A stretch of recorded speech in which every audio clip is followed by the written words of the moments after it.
Bismillahirrahmanirrahim. Assalamualaikum warahmatullahi wabarakatuh. Alhamdulillah allazi bi ni'matihi tatimmu shalihat. Asyhadu an la ilaha illallah wa asyhadu anna Muhammadan abduhu wa rasuluhu la nabiyya ba'da, amma ba'du. Jemaah yang dirahmati Allah Subhanahu wa taala. Pembahasan kita masih melanjutkan tentang surga di dalam buku At-Tadhkirah fi Ahwalil Maut wa Umuril Akhirah. Ini pembahasan yang di akhir-akhir dari pembahasan kitab At-Tadhkirah. Apanya? Subbagiannya adalah tentang apa-apa saja yang ada di dalam surga. Ternyata dalam surga itu ada makanannya, kemarin udah dibahas ya, ada minumannya, ada pakaiannya, ada bercocok tanamnya, kemarin udah dibahas Pak ya, sungai-sungainya, rumah-rumahnya. Ternyata dalam surga ada juga istananya. Ada istana. Berarti kalau istana ini Pak, biasanya kalau di kita nih Indonesia nih, kita kan punya rumah. Pak punya rumah kan? Kalau Bapak punya istana, itu Bapak harus jadi apa? Jadi apa Pak? Jadi saya. Bapak harus jadi Jokowi. Bukan. Bapak jadi presiden maksudnya, bukan jadi Jokowi. Bapak harus jadi presiden. Bapak kalau Bapak bisa jadi sultan. Ya kan? Bapak harus punya jabatan. Yang punya istana di negara kita ini siapa? Ya cuman itu, presiden. Yang lain tidak disebut istana, paling disebut apa? Rumah mewah. Atau kalau Bapak ke puncak namanya apa? Villa. Paling itu. Di surga juga ada villa kan kemarin? Villa Dago. Bapak tinggal di villa nih kan? Itu. Cuma Bapak punya itu. Tapi kalau Bapak ke istana, berarti Bapak jadi apa di surga tuh? Jadi pemimpin. Jadi apa Pak? Room boy kata dia, bersih-bersih. Itu Pak, Bapak punya istana. Pak, istana tuh Bapak bayangkan gimana? Coba bayangkan, kalau istana tuh di sana ada rusa-rusanya. Kan istana Bogor kan ada rusa-rusanya Pak ya? Ada rusa-rusanya. Terus lapangannya luas. Ada penjaganya pakai apa? Pakai senjata. Habis apa? Pagarnya kokoh, ya kan? Bapak di dalam itu diapain? Dilayani. Gitulah kira-kira. Bapak bayangkan di sana di dunia kan? Karena kan wa utubihi mutasyabiha. Kami berikan sesuai dengan apa yang mereka gambarkan di dunia, tapi berbeda. Istana surga tentu lebih daripada istana di dunia. Ya. Ternyata istana dalam surga itu ada. Terus Nabi bersabda, hadis riwayat Tirmizi, hadisnya sahih. Aku telah masuk ke surga. Berarti Nabi udah masuk ke surga belum Pak? Aku udah masuk ke surga. Cuma pembahasan masuk ke surga ini macam-macam menurut pendapat ulama. Surga itu memang sudah ada karena bahasanya dalam Quran uiddat lil muttaqin, kan bahasanya itu disediakan untuk orang yang bertakwa, sudah ada. Tapi apakah surga yang betul-betul surga itu yang dimasuki Nabi Muhammad SAW? Ini pendapatnya macam-macam nih. Kalau dia mengatakan surga yang didatangi Nabi di Isra Mi'raj itu bukan surga yang asli benar itu, tapi apa? Karena orang yang ingin masuk surga yang asli itu adalah meninggal dulu. Karena alamnya sudah beda. Jadi surga yang dimasuki Nabi itu apa? Miniaturnya. Miniatur apa tahu miniatur? Taman mini ya, gitulah kira. Taman mini. Bapak itu bisa pandai-pandai aja Pak. Bayangannya nggak terbayang sama saya. Apa terbayang sama dia? Ya kan? Miniatur surga itu seperti taman mini Pak ya. Itu ada pulau Sumateranya, Jawanya, Pak ya. Rasa-rasanya begitu ya. Tapi digambarkan sama Allah begitu. Ada rumah adatnya. Bapak kalau ke Taman Mini suka ke rumah adat mana? Memang yang ramai itu kenapa Sumatera Barat, Pak? Heran saya. Ramai Sumatera Barat itu. Apakah penduduk Jakarta ini Sumatera Barat aja 80%? Itu heran pula saya. Kenapa, Pak? Tanah apa juga dikuasai. Rumah-rumah adat yang lain kok sepi aja, sedikit pengunjungnya. Saya tambah cek. Karena kulinernya banyak Pak di sana ya. Di situ orang ngumpul kuliner. Akhirnya begitulah kayak Taman Mini itu. Tapi tidak salah juga seandainya Nabi Muhammad itu betul-betul masuk ke surga yang aslinya. Kan Allah berkuasa atas keinginan dia, ya kan? Tapi untuk membuktikan disitulah nanti kekurangan ilmu kita. Jadi kita ini dengan ilmu kita ini kita nggak itu betul-betul nggak betul ilmunya itu gimana ya? Nggak bisa membuktikan secara nih yang paling tepat, nggak bisa kita. Cuman kita begitulah Allah berikan ilmu kita itu. Wa ma utitu minal ilmi illa qalila. Aku berikan kepada kalian ilmu itu kecuali hanya sedikit saja. Jadi ini pemahamannya. Makanya kita itu tidak usah sombong di atas dunia. Kalaupun pintar, profesornya 6 kali misalnya. Berapa profesornya? 6 kali. Atau doktornya 10 kali. S2-nya 5 kali. Tidak usah sombong-sombong betul. Apa sebab? Ilmu kita itu tidak betul-betul hebat. Betul. Banyak yang Allah simpan. Itu Pak. Hanya yang Allah simpan. Buat banyak yang kita tidak tahu. Hal-hal yang begitu aja kita nggak tahu. Nggak bisa memastikan kita tuh. Hanya bisa mengatakan kemungkinannya begini. Kan kemungkinannya bisa jadi tidak begitu. Bapak paham nggak cerita saya ini? Iya paham. Jadi Pak, aku telah masuk ke surga, kata Nabi Muhammad SAW. Ternyata di sana ada sebuah istana terbuat dari emas. Kira-kira Bapak bayangkan di sana dari emas seperti apa? Bapak pernah nonton film-film kartun juga? Pernah Pak nontonnya. Maka aku tanyakan, berarti bertanya kepada malaikat. Kepunyaan siapa ini? Apa kata dia? Ini kepunyaan Umar bin Khattab. Ternyata Umar bin Khattab pun jadi pemimpin nanti di surga. Presiden ya Pak. Cuma kan di dunia ini pemimpinnya cuma berapa orang Pak? 1. Kalau di Indonesia berapa? 1. Tapi kalau di akhirat bisa banyak. Terus kalau seandainya Umar bin Khattab punya istana di surga, Nabi punya atau tidak? Lebih-lebih Nabi. Betul? Umar aja punya istana, apalagi Nabi Muhammad SAW. Gitu kira-kira. Bapak paham ya? Kira-kira gitu. Dah, lanjut hadis Nabi. Jadi Bapak kepengen dapat istana atau enggak nih? Ada di sini juga. Dah, pasar di surga. Ini ada pasar ternyata di mana Pak?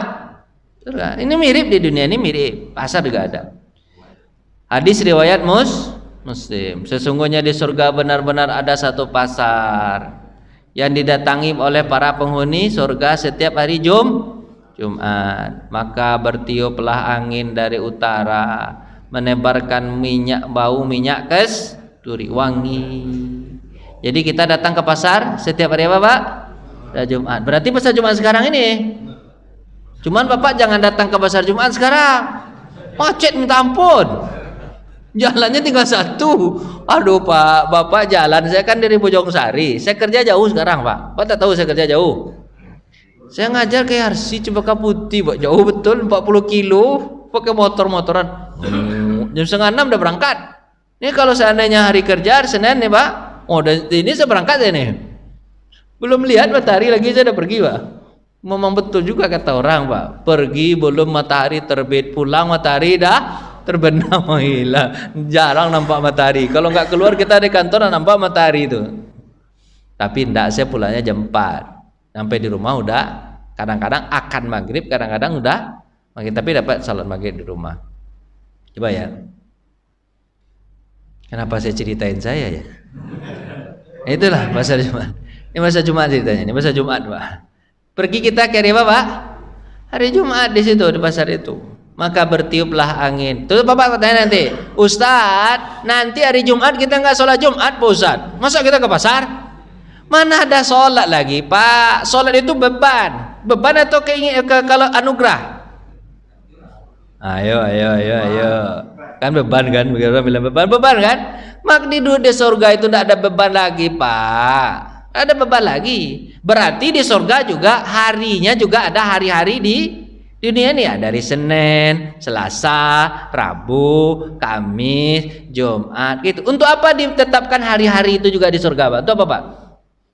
Ya untuk tahu-tahu jadwalnya. Kalau tidak ada harinya kan bingung. Pak, kita kumpul hari apa? Nggak ada hari, kita kumpul aja. Kan tidak enak, Pak, ceritanya tuh, Pak. Bapak paham nggak nih ceritanya nih? Berarti di surga juga ada apa, Pak? Ada hari. Nah, kita ke pasar hari apa? Hari Jumat. Di pasar itu, kalau Bapak pergi ke pasar Ciputat, nanti marah orang Ciputat ya. Apa yang tercium sama Bapak kalau pergi ke pasar? Bau. Macam-macam baunya. Bau apa? Bau ikan, bau daging, bau jengkol, bau pete. Bau orang yang jual juga. Bau, ya kan? Tapi kalau di pasarnya surga, anginnya bau minyak itu pasar surga mirip-mirip mall nggak kira, Pak? Mirip lah kira ya, mirip mall, wangi-wangian gitu kan. Terus pakaian apa tuh kan keseri dari wajah apa tuh? Menyekeseri pada wajah dan pakaian mereka. Jadi wangi, wajahnya itu wangi. Itu kan pakaiannya juga wangi sehingga mereka bertambah tampan. Jadi hebat kan sama Bapak tuh, anginnya itu bisa membuat orang menjadi tampan, lalu mereka kembali pada keluarga mereka dalam keadaan bertambah tampan. Maka berkatalah keluarga, maksudnya istri mereka. Istri Bapak tadi ada di mana? Di rumah, di istana tadi. Rumah di istana, istri Bapak di istana. Berarti Pak, sunnahnya memang istri itu di rumah, Pak. Sunnahnya di rumah. Di surga aja istri di mana, Pak? Di rumah. Itu contoh sama Bapak. Bapak kalau pulang kerja, ada istri Bapak di rumah, perasaan Bapak gimana? Senang kan? Atau Bapak pulang kerja, istri Bapak nggak ada di rumah, Bapak yang buka pintu sendiri, habis itu Bapak hidupkan lampu sendiri, habis itu kalau Bapak ini cuci baju sendiri, masak sendiri, makan sendiri, baru istri datang jam 10 malam. Kita udah tidur, istri ketok-ketok pintu. Gimana rasanya, Pak? Enak rasanya. Enak serius, Pak. Memang istri itu bagusnya di mana, Pak? Enaknya di rumah. Kalaupun dia kerja paruh waktu.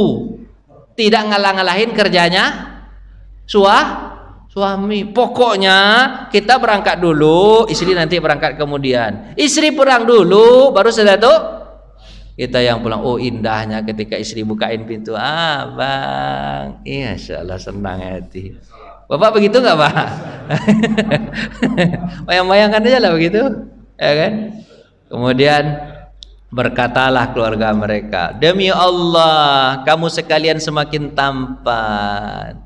Pergi tampan, pulang lebih tampan. Enak betul. Berarti Pak, setiap Jumat ketampanan Bapak bertambah-tambah. Sekarang setiap Jumat ketampanan Bapak bertambah-tambah atau makin berkerut? Itu bedanya dunia. Dunia makin lama makin mengerut. Akhirat makin lama makin tampan. Itu beda tuh, Mak. Beda nggak? Beda. Tapi kalau ada teman-teman Bapak bilang, Bapak makin muda ya, pret, mana pula makin muda, makin tua ya. Itu Bapak dibohongi ya pula mau. Ibu tuh yang senang betul tuh. Ibu yang senang betul. Semua sama kawannya. Ibu ini makin lama makin cantik ya. Pret, cantik apa? Makin lama makin tua ya itu. Lanjutlah, Pak. Nanti marah pula ibu-ibu nanti. Pasal di surga. Dalam hadis riwayat Ibnu Majah dikatakan bahwa pada hari Jumat penghuni surga itu dapat melihat Allah. Nah, kan ini. Jadi pada Jumat itu bukan hanya sekedar mengambil makanan-makanan yang banyak di surga tanpa uang itu. Ya kan? Ambil aja makanan tuh. Kehendak hati kita, ya kan? Pulang-pulang bawa oleh-oleh. Istri senang nggak ketika kita pulang bawa oleh-oleh? Oh, senang. Apalagi Bapak misalnya nih, jadwal pulang jam 6. Tahu-tahu jam 8. Kalau bapak nggak bawa apa-apa, curiga dia, Pak. Curiga dia. Bawa sedikit, apa sedikit? Jeruk. Ini sedikit jeruk. Hilang curiga dia. Oh, abangku terlambat karena gara-gara beli jeruk. Kayak gitu. Kalau enggak dibilang bapak nanti punya cabang lagi tuh. Makanya bapak kalau pulang tuh bawa dikit. Lanjut. Allah menampakkan apa tuh dari Jumat itu kan? Kan ada hadis yang sangat panjang tuh, Pak. Ketika Allah bertanya di hari Jumat itu kepada orang yang ada di pasar, apa kata Allah? Apa yang kurang dari nikmatku? Apa jawaban kita, Pak? Sudah berlebih banyak ya Allah. Kami tak mengira bahwa amalan kami bisa seperti ini balasannya. Padahal amalan kami begitu-begitu aja. Kalau ngaji banyak ketawanya aja. Tapi kok begini ya Allah balasanmu? Inilah rahmatku kata Allah. Apa yang kurang? Coba kalian minta. Tidak ada yang kurang ya Allah. Malah ini sudah berlebih betul. Tapi ada yang menjawab, ya Allah, kami ini tahu yang memberi nikmat ini adalah Engkau. Tapi kami ingin berterima kasih kepadamu, tapi kami tak pernah melihat wajahmu. Ya Allah, bolehkah kami melihat wajahmu? Di situ permintaannya, Pak. Permintaannya di situ. Bolehkah kami melihat wajahmu? Bapak paham nggak ciri-ciri ini? Apa ini, Pak? Kalau Allah langsung memperlihatkan wajahnya, kira-kira bisa nggak, Pak? Bisa. Kenapa harus diminta? Kenapa harus diminta, Pak? Ingat, Pak, ya, dalam perasaan kita nih, Pak, sesuatu yang kita minta kemudian dikabulkan dari sesuatu yang tidak kita minta kemudian dikasih, mana yang lebih nikmat, Pak? Diminta dulu ke dia dikabulkan atau dikasih langsung? Mana lebih nikmat mana, Pak? Diminta dulu. Karena sesuatu yang diminta dulu berarti sesuatu yang sangat privat. Privasi berarti, Pak.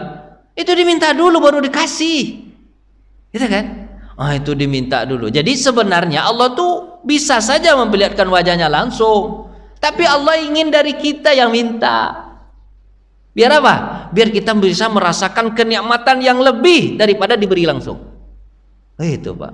Saya contoh sama Bapak, mana yang enak? Ada mobil dapat dari warisan, ada mobil pula yang Bapak cari dengan keringat Bapak kemudian dapat. Mana yang enak? Dapat dari warisan atau yang Bapak cari dari keringat Bapak? Seriusnya, mana jawabannya betul? Dari keringat kita, Pak. Sebab kalau ada orang bertanya nanti kita bisa jawab. Misalnya nih, contohnya nih, kalau itu dari warisan, terus orang bertanya, Pak, Bapak mobil Bapak nih, ya.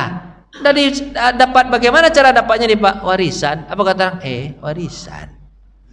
Tapi coba Bapak bilang, ini saya cari dengan keringat saya sendiri. Gimana rasanya, Pak? Gimana rasanya? Bangga, agak sombong dikit. Bangga juga. Sombong enggak, tapi bangga kan. Itu kira-kira begitulah, Pak. Jadi dimintalah sama Allah, ya Allah, coba lihatkan wajahmu. Apa kata Allah? Fayakshiful fihi hijab. Allah bukakan hijabnya. Tercenganglah kita. Berapa lama kita tercengang, Pak? 40 tahun tanpa berkedip. Apa kata komentar? Ya Allah, nikmatnya melihatmu lebih nikmat daripada surga itu sendiri. Ternyata Allah lebih indah daripada surga. Di situ yang saya susah membayangkan, bagaimana indahnya Allah lebih indah daripada surga. Padahal surga saja menurut cerita kita indah dan enak, tapi Allah lebih indah lagi daripada surga. Allahu alam. Gimana caranya? Lanjut. Kemudian Allah menampakkan arasnya dan Allah tampakkan, maka Allah nampak oleh mereka di suatu taman di antara taman-taman surga. Semua orang yang ada di sana diajak dialog oleh Allah. Bayangkan sama Pak, diajak ngomong Pak. Bapak kalau ketemu sama presiden, Bapak cuma lihat saja dari jauh, atau paling kurang Bapak salaman cepat gitu, atau Bapak diajak ngomong? Bapak diajak ngomong dah. Habislah waktu presiden. Tapi Allah, ini Allah juga menyapa ini, Pak. Allah tuh namanya apa tuh, Pak? Kalau dulu dalam istilahnya tuh, Pak, keliling-keliling ke orang tuh apa namanya? Belusukan, Pak. Allah belusukan juga ternyata. Ini mungkin dari sini nih ceritanya dapat belusukan ini nih. Belusukan. Gitu. Diajak ngomong sesuatu, Pak. Gimana kabar, Pak? Bapak gimana? Gimana keadaan? Di dunia gimana dulu? Di surga apa yang dapat? Bukan Allah nggak tahu. Allah tahu apa yang kita dapatkan, tapi Allah kepengen ngobrol sama kita, Pak. Dan suara Allah lebih indah dari seluruh suara yang ada di dunia. Dan suara Allah berbeda dengan suara manusia atau makhluk yang ada. Diajak ngobrol satu-satu. Gimana perasaan Bapak kalau diajak ngobrol, Pak? Bapak kepengen masuk surga nggak ini? Nah, kan Bapak nggak bisa sampai mau jawablah dikit. Mau masuk surga nggak? Matilah dulu. Karena masuk surga itu harus mati dulu. Golongan yang pertama masuk surga. Ini sudah belum, Pak? Belum kan? Golongan yang pertama masuk surga. Siapa dia, Pak? Nah, ini ceritanya nih. Siapa yang kira-kira masuk surga yang pertama dulu? Hadis riwayat Tirmizi. Orang fakir dari muhajirin. Masuk surga siapa, Pak? Orang yang miskin dari orang muhajirin. Jadi Pak, di surga itu Pak, kita bertingkat-tingkat Pak jabatannya, bukan bertingkat-tingkat apa tuh Pak? Nikmatnya. Jadi tidak sama. Jadi pun sahabat itu bertingkat-tingkat Pak. Sahabat Bapak tahu sahabat? Sahabat Nabi itu dalam hadis itu disebut tabaqatis sahabah. Apa artinya Pak? Tingkatan level-level sahabat. Yang paling bagus sahabat itu disebut dengan as-sabiqunal awalun, orang-orang yang pertama masuk Islam. Itu yang pertama tuh. Itu yang pertama tuh Pak, as-sabiqunal awalun. Setelah itu baru orang muhajirin. Setelah itu baru orang ansor. Jadi itu tabakat. Kalau belajar Bapak ini ilmu hadis atau cara-cara penyusunan hadis ada juga Pak. Sebagian cara penyusunan hadis itu sesuai dengan tingkatan sahabat-sahabat itu. Dimulai dari yang paling hebat dulu, misalnya Abu Bakar, hadis dari Abu Bakar, Umar, Utsman, kayak gitu Pak. Dimulai dulu 10 orang yang masuk surga, nih sebutkan kan. Kemudian baru setelah itu apa? Orang-orang yang Islam duluan disebut-sebutkan. Nanti orang yang muhajirin, habis itu orang ansor, habis itu orang yang ikut perang Badar, habis itu orang ikut perang Uhud, habis itu yang ikut perang Ahzab, habis itu orang yang ikut Bai'atur Ridwan, habis itu apa? Orang yang bersama Nabi penaklukan kota Mekah. Sampai di situ. Karena setelah itu sahabat banyak aja lagi. Jadi tingkatan sahabat itu dia bertingkat-tingkat Pak. Di surga pun kita bertingkat-tingkat. Jadi yang pertama masuk surga siapa? Orang-orang miskin dari orang-orang Jadi itu yang pertama dulu. Akan surga 500 tahun sebelum orang kaya dari orang muhajirin. Jadi ternyata yang masuk duluan adalah Pak, memang agak istimewa orang fakir dibanding orang kaya. Orang muhajirin juga, cuma yang duluan siapa Pak? Yang miskin dulu. Habis itu baru orang ansor yang miskin, kemudian orang kaya yang orang ansor. Itu Bapak nomor berapa kira-kira nih? Berapa kira-kira nih? Nah, gitulah kira-kira lama. Dan jaraknya antara masuk mereka berapa Pak? 500 tahun. Bayangkan sama Bapak, Pak, kalau Bapak misalnya nih Bapak jalan di depan sana, Bapak tunggu nggak 500 tahun baru mobil kedua datang? Ini saya bayangkan sama Bapak, kira-kira surga itu macet atau nggak macet? Coba bayangkan sama Bapak nih Bapak keluar nih hari pertama, orang kedua keluar hari keberapa Pak? 500 tahun berikutnya. Kira macet atau nggak macet Pak? Macet juga gitu. Mana pula macet, di surga itu tidak ada cerita macet. Jadi Bapak nikmatilah macet ketika Bapak di dunia ini. Apa sebab? Di surga Bapak tidak dapat lagi. Lanjutlah Pak. Lanjut Pak, cepat-cepat aja ya. Bapak paham nggak? Sifat-sifat penghuni surga Pak. Rombongan yang pertama masuk surga seperti bulan purnama bercahaya. Rombongan sesudahnya bagaikan bintang bercahaya. Itu Pak. Jadi Pak, Bapak lihat makin terang cahayanya, berarti dia makin cepat masuk surga.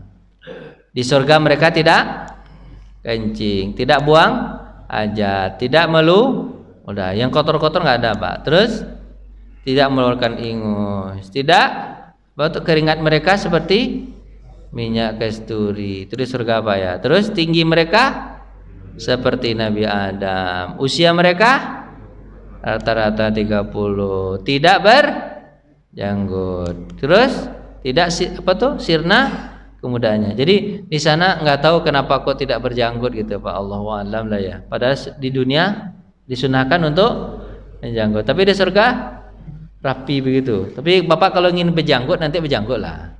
Ya kan? Tapi di surga di sini di hadisnya disebutkan tidak berjanggut. Cuman saya belum teliti hadisnya lagi. Apakah hadisnya sahih atau enggak? Tapi di sana disebutkan untuk lafalnya tidak berjanggut, rapi gitu. Lanjut. Oh iya kan masih 30 jadi jenggotnya masih belum tumbuh ya Pak ya. Bidadari surga. Sungguhnya seorang bidadari benar-benar nampak sumsumnya. Bapak pernah ngeliat ikan nggak Pak? Ikan yang nampak tulang itu Pak. Indah atau enggak indah Pak? Enggak indah ya. Tapi nanti indah, saya nggak tahu gimana. Pokoknya saking putih, sumsumnya nampak. Sumsum Bapak tahu sumsum? Ya kan kalau betis ini kan ada tulang. Di dalam tulang ada sumsum. Jangankan tulangnya sumsumnya kelihatan berarti tembus pandang. Allahu a'lam gimana bentuknya nanti. Bapak bayangkan aja lah dulu. Ya di Nabi ini sumsumnya kedua betisnya di balik dagingnya dan tulangnya dan dari balik 70 pakaiannya. Jadi pakaiannya pun tembus. Jadi Bapak kalau ngelihat pakaian tembus pandang istri Bapak kira-kira apa yang terasa? Serius biasa, Bapak biasa aja. Lainlah perasaan tuh Pak, tembus pandang Pak. Terus sebagaimana minuman berwarna merah yang terlihat dalam gelas yang bening. Jadi kalau dia minum kelihatan airnya itu keluar. Apa tuh turun. Enggak enak enggak Bapak membayangkan ini? Ngeri juga ya. Bukan Pak, ya begitulah di Nabi. Pokoknya itu dia nikmat betul. Adalah Bapak lihat aja lah. Saya nggak bisa menjelaskan hadis ini lebih panjang karena begitu hadisnya. Sungguh para wanita di dunia masuk ke surga melebihi cantiknya bidadari. Kenapa sebab Pak? Karena orang di dunia, wanita-wanita dan suami-suami di dunia amalnya itulah yang membuat dia cantik, melebihi dari cantik bidadari. Jadi ibu-ibu jangan apa namanya itu? Jangan sedih. Nanti suami saya pilih bidadari, saya ditinggalin aja, dikacangin. Macam mana nih? Enggak begitu. Ibu lebih cantik 70 kali cantik daripada bidadari. Jadi suami ibu itu tidak akan melihat bidadari, dia meliriknya siapa? Istrinya. Apa sebab? Istrinya lebih cantik daripada bidadari. Suaminya pun lebih tampan daripada sapamnya di surga. Ini kan ada orang yang suka sama sopir, ada yang suka sama sapam kan itu. Dia lebih cantik, lebih gagah daripada sopirnya. 70 lagi gagah, nggak ada selera.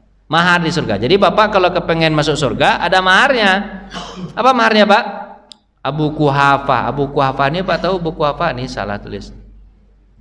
Abu Kursufah ya. Bukan Abu Quhafah. Abu Kursufah dia berkata, sahabat Nabi, saya mendengar Nabi SAW bersabda, mengeluarkan sampah dari masjid adalah mahar bidadari cantik jelita. Jadi siapa yang kira dapat banyak macam bidadari Pak? Ustaz siapa? Ustaz Misbah banyak banget. Jadi sampah di masjid itu adalah mahar. Dapat dia Pak ya. Bapak kepengen juga enggak? Ya, kalau Bapak kepengen nampak sampah berarti itu rezeki Bapak. Bukan nampak sampah kemudian marah-marah sama Ustaz Misbah. Ustaz Misbah mana nih? Dikasih gaji tapi tak buang sama enggak begitu cara pikirnya. Ini mahar. Bapak kepengen masuk surga, nampak sampah depan Bapak, alhamdulillah dapat sebidadari satu. Terdengar sama istri Bapak, abang ini udah dari aja abang ini ya. No, orang itu juga kan apa yang dia sukai itu yang Allah iming-imingkan, gitu kan Pak ya? Kalau ibu juga begitu. Mungkin kalau ada hadisnya Setiap buang sampah bagi ibu-ibu di masjid dapat gelang emas 10 gram. Nah, kan enak tuh. Ibu-ibu kan sukanya begitu kan? Sukanya kepada harta. Laki-laki condongnya sama wanita, perempuan condongnya sama harta. Emas ya Pak ya? Iya betul Pak. Emas juga laki-laki juga Pak ya? Emas Jawa Pak ya. Iya betul juga. Emas hitam. Pasangan di surga. Gimana pasangannya Pak? Muawiyah bin Abi Sufyan pernah meminang Ummu Darda. Siapa ini pinangnya Pak? Nah, ini Muawiyah nih Pak. Muawiyah ini adalah siapa Pak? Raja dulu, khalifah pengganti Ali bin Abi Thalib, dinasti Bani Umayyah. Namanya dinasti Bani Umayyah, tapi orangnya bernama Muawiyah bin Abi Sufyan. Dia meminang siapa Pak? Ummu Darda. Bapak tahu nggak Ummu Darda ini siapa? Ummu Darda ini adalah wanita yang penyabar sekali. Suaminya pergi kemana Pak? Udah berdagang. Itu hadisnya kan ada. Hadisnya suaminya pergi berdagang, anaknya sedang sakit. Baru 3 hari perjalanan, anaknya meninggal dunia.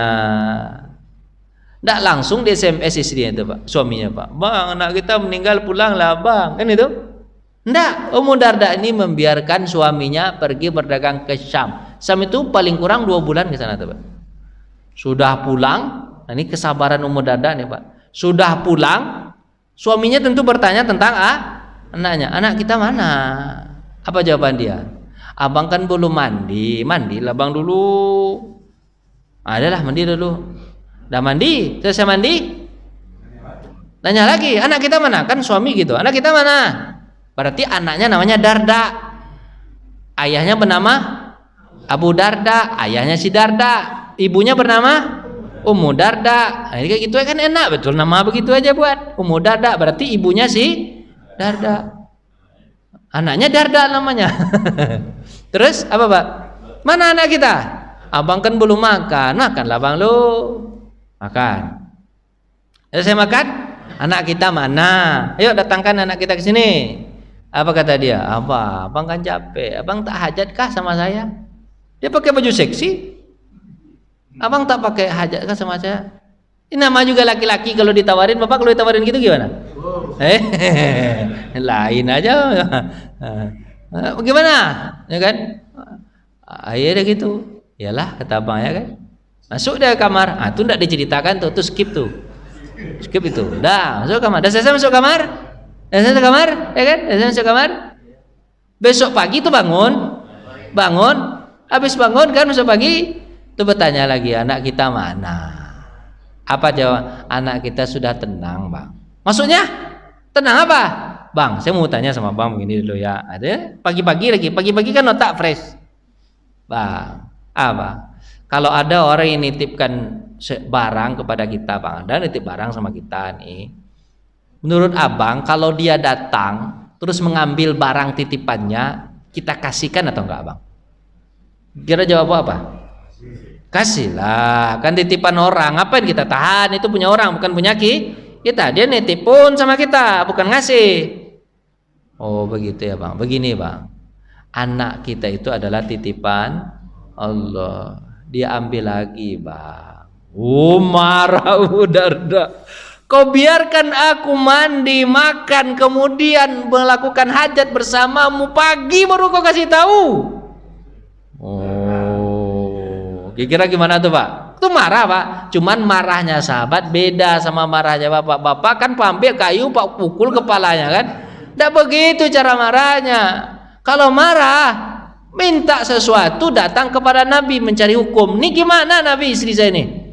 Gimana nih istri saya ini? Saya dibiarkan tak tahu padahal anak saya sudah meninggal 2 bulan yang lalu, tak dikasih tahu. Sampai di rumah pun dia tidak kasih tahu sama saya. Ini gimana sikap saya sama dia? Saya ceraikan atau siapa kan? Nabi berkata, apa kata Nabi SAW? Kata Nabi, tadi malam, Nabi ceritanya lain lagi. Tadi malam kalian melakukan hajat. Ya, semoga Allah memberkahi hajat kalian dan Allah menggantikan dengan anak yang lebih soleh daripada anak yang pertama. Apa yang dilakukan oleh istrimu adalah bentuk kesabaran tingkat tinggi. Malah dipujinya sama Nabi Bapak. Jadi bapak kalau ada orang yang mengadu, suami ngadu kepada bapak atau istri ngadu sama bapak, bapak jangan panas-panasin, didiamkan. Nih enggak dipanas-panasin. Iya betul istri kamu tuh tak lain pula kayak dia. Bercerai orang akhir itu. Enggak begitu cara mendiamkan suami istri, dicari positifnya. Itu hebatnya Nabi Muhammad SAW, dicari positifnya. Bapak kan nanti jadi hakim, anak bapak nikah, kan anak bapak nanti apa sih akan ada terjadi masalah-masalah. Kan Al-Quran sudah menggambarkan orang menikah tuh nanti kalau bertengkar ada, diam-diaman mungkin, gitu kan Pak ya. Kekurangan duit juga ada, kekurangan anak juga ada, macam-macam kan. Konflik rumah tangga tuh ada di dalam Al-Quran. Bagaimana cara menyelesaikannya pun dijelaskan dalam Al-Quran. Nanti bapak akan jadi wali nanti, wali untuk mendamaikan anak-anak kita. Jangan pak kompor-komporin, itulah suami kamu tuh mau begitu, dia agak pemalas sedikit. Berkelahilah orang sama suaminya. Nah begitu betul. Bapak paham nggak ini? Itu. Ini Ummu Darda nih, orang yang sangat penyambat. Ternyata suaminya Abu Darda sudah meninggal. Ini nggak ceritanya di sini. Memang nasib juga diberikan Allah anak bernama Abdullah. Siapa namanya Pak? Abdullah. Abdullah itu nanti jadi ulama besar periwayat hadis. Kemudian nanti Pak Abdullah itu melahirkan pula generasi juga ulama besar. Banyak ulama-ulama besar yang lahir dari rahim Ummu Darda dari hasil hajatnya tadi malam. Jadi Pak, kadang sabar kita itu pasti akan membuahkan hasil, tapi hasilnya bukan satu kali Pak, tapi berkali-kali. Nah, itu Bapak harus bayangkan itu. Sabar Bapak bukan punya hasil berapa Pak? Satu kali, tapi apa Pak? Berkali-kali. Makanya banyak-banyak aja Pak sabar. Ummu Darda, dia dipinang oleh siapa Pak? Abu Sufyan. Maka wanita itu menolak. Bukan dia nggak mau Pak, ditolak kan boleh hak dia kan, dia janda. Janda boleh nolak nggak Pak? Boleh. Dia menolak. Terus saya telah mendengar Abu Darda, maksudnya siapa Pak? Suaminya, menyampaikan hadis dari Rasulullah SAW bahwa beliau bersabda, wanita dalam surga adalah suaminya yang terakhir. Hadis riwayat Imam Hakim dalam kitab Jami'-nya. Jadi Bapak ini kan ada hadis tentang ini. Siapa suami terakhirnya Pak? Nah inilah yang kadang-kadang suami terakhir. Inilah yang kadang-kadang membuat seorang istri kalau ditinggal sama suami nggak mau nikah lagi. Apa sebab? Dia kepengen bertemu dengan suaminya itu. Ini nggak salah juga nih pemahaman hadis ini. Kalau Bapak ditinggal istri gimana?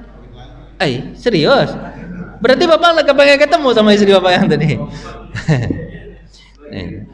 Nah, Pak, jadi gini Pak. Jadi kan ada ini satu hadis ya, ada satu hadis yang lain. Ini cerita Ummu Salamah. Ummu Salamah kan meninggal pula. Siapa yang meninggal Pak? Abu Salamah. Ini setelah perang Ahzab ini Pak. Setelah perang Ahzab tahun keberapa? Kelima. Abu Salamah ini kena luka, habis itu lukanya itu infeksi, kemudian dia membuat dia meninggal dunia. Setelah meninggal dunia itu sedihlah, suaminya meninggal dunia. Ditanyalah sama siapa Pak? Rasulullah mengatakan, hai Ummu Salamah, jangan kau terlalu sedih, baca saja inna lillahi wa inna ilaihi raji'un. Semuanya dari Allah akan kembali kepada Allah.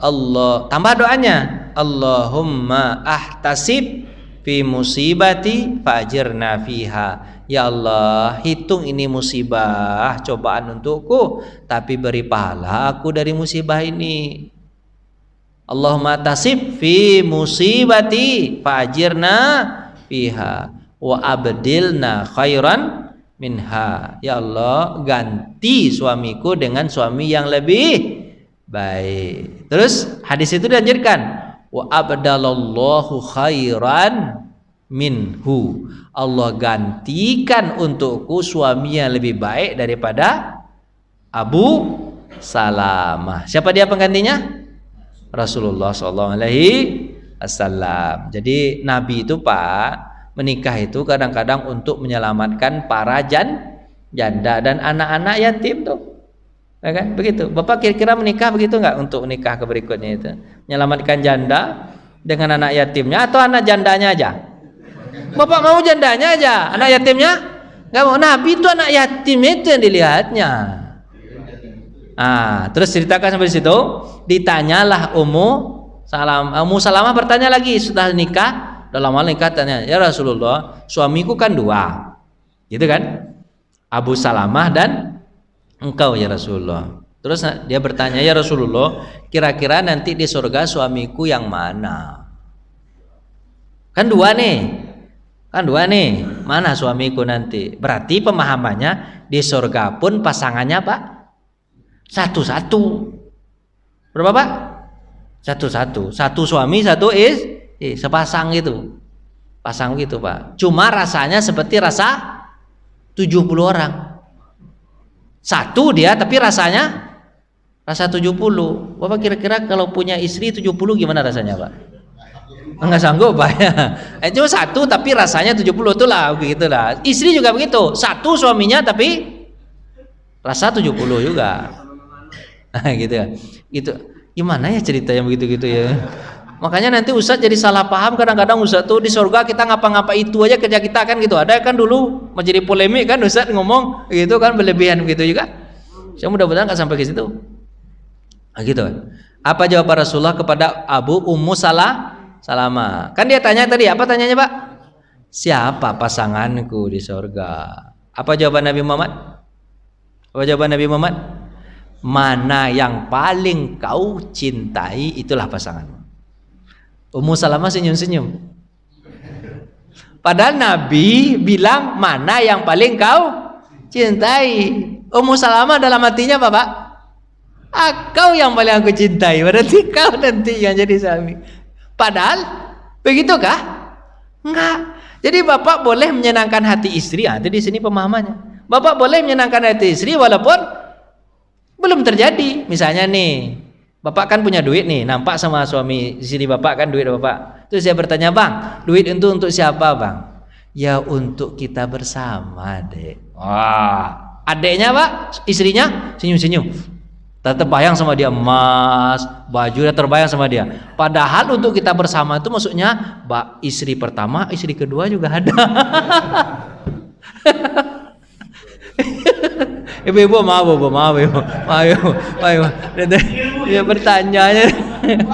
Tapi kan itu kan jawabannya betul itu kan Pak ya? Betul gak jawabannya Pak? Betul.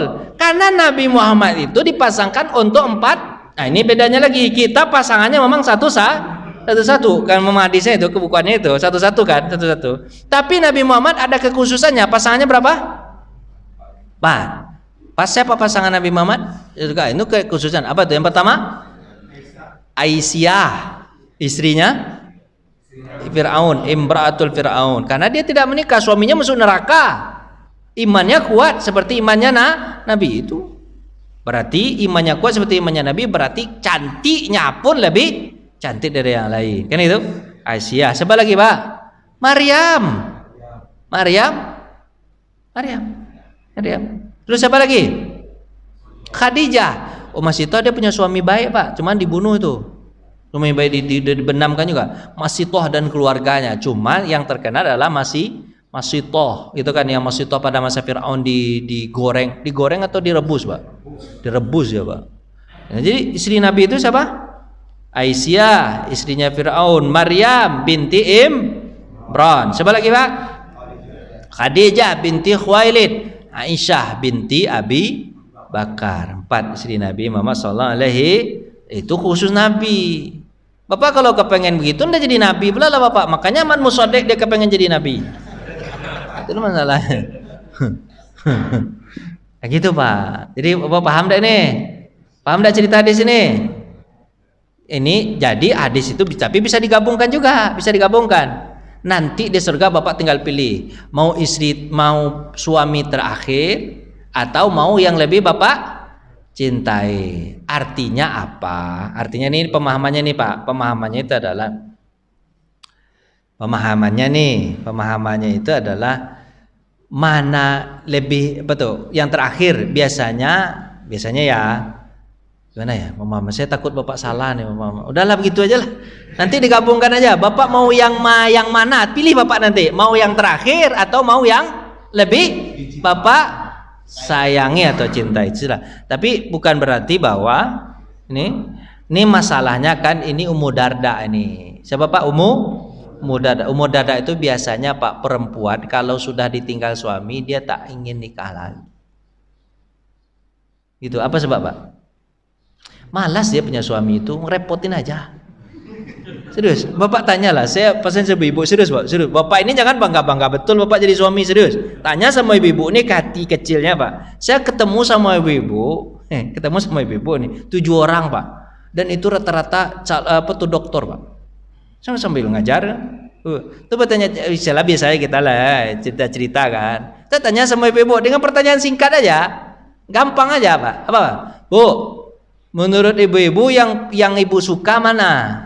Ini suami ibu di rumah bersama ibu atau suami ibu pergi keluar cari duit? Mana yang ibu lebih senang nih? Mereka di luar atau mereka di dalam rumah? Apa serentak ibu tuh jawab 7 orang?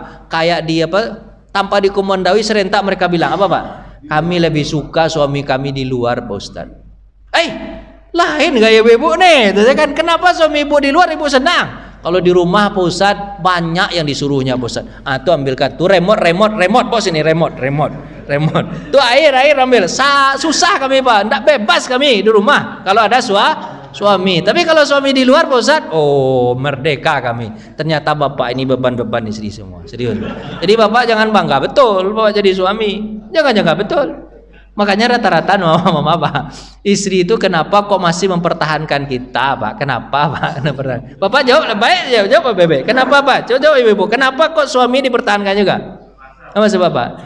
Iya, untuk menjalankan hidup saja lagi daripada tidak bersuami sama sekali. Untuk status saja itu istri itu Pak, serius Pak.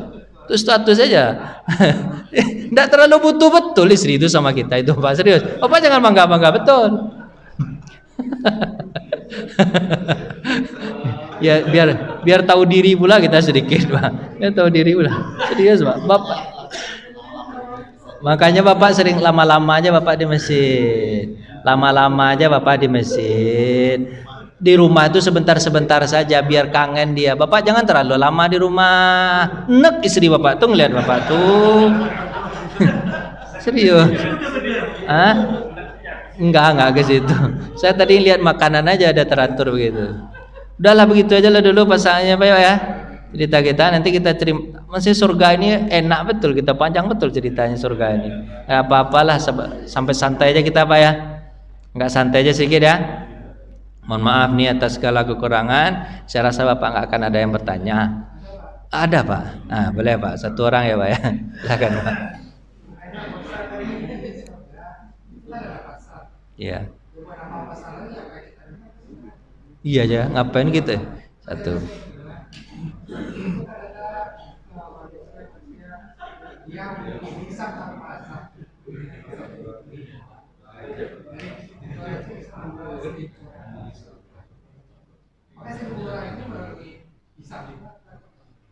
Ya, baik. Pertama, untuk apa lagi pasar? Karena kan apa yang kita minta ada, untuk lagi pasar. Gitu Pak ya. Pak, di dunia ini kita ini apa Pak? Kita ini senang apa yang pernah kita kerjakan di dunia. Nostalgia dulu ke pasar. Jadi kan nostalgia sama-sama pakai apa Pak? Sepeda ontel. Nostalgia pakai motor grup moge gitu kan. Nostalgia. Jadi sebenarnya apa yang Bapak butuhkan dengan moge itu? Bukankah Bapak punya sopir sendiri kalau yang kaya-kaya? Untuk apa dia naik moge? Apa tujuannya Pak? Senang-senangan, happy-happyan. Jadi pasar itu adalah untuk happy-happyan. Kan kita suka berkumpul, betul nggak Pak?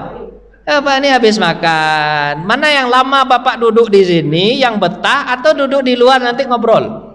Coba tanya. Bapak kan selesai jam 6 nih, serius nih. Kita ceramah tadi jadi jam 5 kurang 1/4, baru 45 menit nih saya ceramah nih. Bapak udah nggak betah. Tapi nanti pas Bapak keluar ngobrol sampai jam 8 baru pulang. Itu ngamalkan yang tadi ya Pak ya. Jangan lama-lama di rumah Pak ya. Nyalapan Bapak pulang 2 jam Bapak di luar dibandingkan di dalam masjid. Itu apa Pak? Bapak di luar itu apa Pak? Kesenangan, hobi, ngobrol. Padahal ada hasil nggak Pak? Kadang nggak ada juga hasilnya, ngobrol-ngobrol ngelidulkan ke tantu aja nggak ada hasil sama sekali. Begitulah pasar. Pasar itu memang tidak menghasilkan ya, karena kita sudah punya di rumah. Tapi apa tujuannya Pak? Hobi. Nah, satu jawabannya. Gimana dengan orang yang gila sejak lahir? Gila dia Pak. Dia belum dewasa, belum menikah. Gimana? Ya, orang yang gila itu nanti di surga tak ada orang gila. Mereka adalah masuk surga juga. Untuk apa mereka masuk surga? Mereka tidak punya amal. Untuk membahagiakan ayah dan ibunya. Jadi dia masuk surga juga Pak. Masuk surga. Tapi untuk membahagiakan ayah dan ibunya. Apakah dia dapat nikmat? Dia dapat nikmat dari nikmatnya ayah dan ibunya.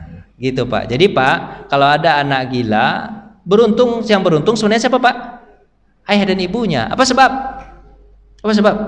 Karena pertama di dunia ibunya dapat pahala dari kesabarannya. Nanti di akhirat Allah akan datangkan anak tersebut. Tujuannya apa Pak? Untuk membahagiakan ayah dan ibunya. Tapi bukan jadi gila juga. Jadi waras. Yang tadi itu Pak ya, yang kedua Pak, apa tadi Pak?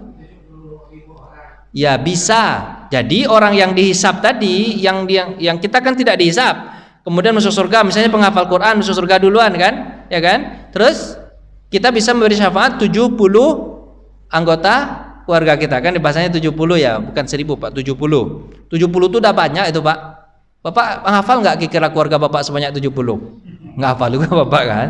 70 itu udah banyak itu. Kira-kira mungkin hadis Nabi itu adalah memang rata-rata dari satu suami dan satu istri anaknya berapa kita Pak? Misalnya anaknya 10, dari masing-masing 10 anaknya 10, jadi berapa? 100. Nah, bukan anaknya 7 aja lah, 7, masing-masing anak 7 itu punya anak 10, jadi berapa? 70. Udah banyak itu Pak, udah banyak itu ya kan? Nah, terus apakah mereka yang 70 tadi tidak dihisap? Tentu mereka sedang dihisap. Dalam keadaan sedang dihisap baru Bapak apa Pak? Kasih syafaat pertolongan. Ya Allah, itu keluarga saya itu adik-adik saya itu sedang dihisap. Ya Allah, kan saya punya apa Pak? Punya apa? Punya voucher untuk bisa memberikan orang syafaat. Ya Allah, tolong orang itu masuk ke dalam surga bersama saya. Dia sedang dihisap, bukan berarti sedang dihisap. Baru kita angkat dia masuk ke dalam surga. Apa tujuan dia dibolehkan Allah untuk kita angkat? Untuk membahagiakan hati kita. Ya kan? Kan Bapak kalau digitukan kira-kira Bapak bangga nggak Pak? Di hadapan Allah. Bangga kan? Karena permintaan Bapak dipenuhi. Gitu. Bukan berarti Allah nggak tahu nanti Bapak akan beri syafaat. Tahu Allah, cuman Allah buat gayanya begitu. Biar Bapak lebih terasa nikmat. Ya kan? Kan bisa saja Allah langsung memasukkan dia dalam surga, bisa nggak? Karena Allah tahu kan dia akan diberi syafaat. Tapi kenapa kok Allah biarkan begitu dulu? Karena untuk kita nih, tahu-tahu kita akan bangga dan dia pun akan berterima kasih sama kita. Pas dia masuk nanti, makasih ya Bang ya. Padahal dulu duit Abang saya pinjam 1 juta. Makasih ya Bang ya. Kan begitu, tambah nikmat ya kan? Nah, gitu. Makasih ya Pak ya. Cukup ya. Assalamualaikum warahmatullahi wabarakatuh.